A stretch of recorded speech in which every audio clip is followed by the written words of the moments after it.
one is compelling, each one is different. Rich, what are we going to hear today? We're going to hear Doug's story today. Doug's a compelling story. He's a man who had no family. He came to the rescue mission and he found his family. All right, take a look at this story of real change. Well, my name's Doug Holland. I was born January 7th, 1969. My mom was in the Navy at the time. I never met my real father. My mom, in turn, got out of the Navy. Then she decided she was going to be an exotic dancer. Went traveling around, and then when I was about 2.5, maybe 3, she took me to my grandparents, and I was supposed to be there for a week. She didn't come back for like 6 years.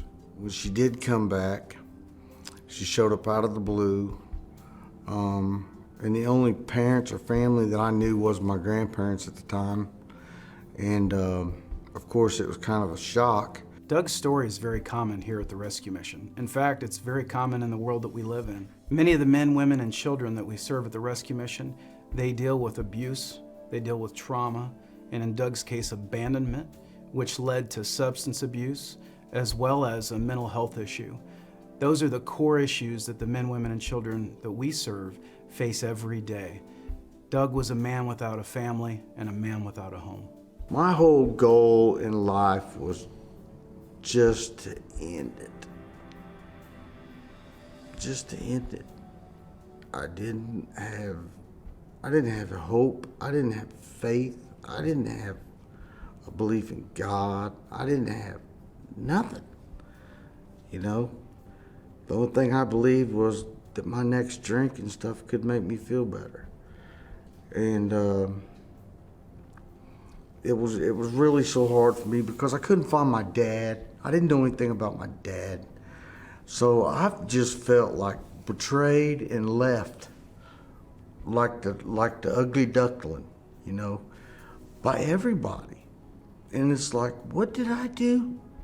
I didn't do any of it. I didn't cause all this, But yet I was the one paying the price for it.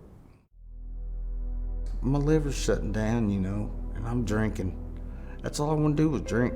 I would throw up blood. It was very painful and very, very unpleasant. The more antibiotics they give me, the sicker I get. I didn't know what I was gonna do. I'm sitting in a hospital. I don't have anybody to call to even tell them. If I died,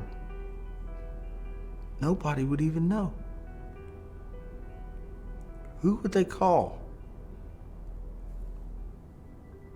Nobody.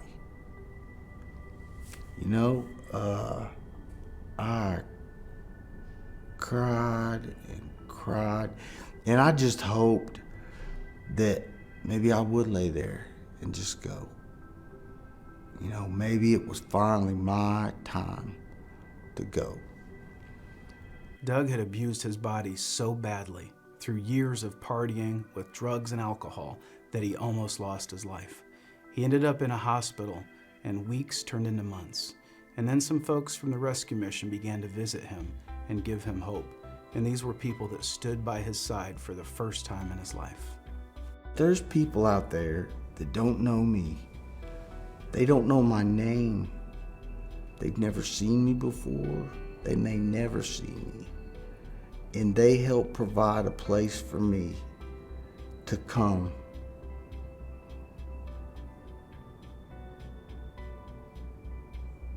And put people in my life like I have now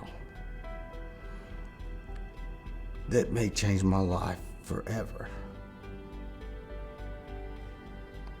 Forever. My health is better.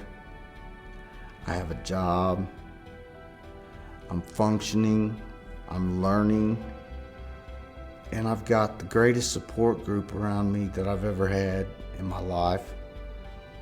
But the most important thing to me of all of this is now that I have a family. I don't have to be alone anymore. I have a family around me. And for that, I'm so grateful. They saved my life. The Fort Wayne Rescue Mission saved my life.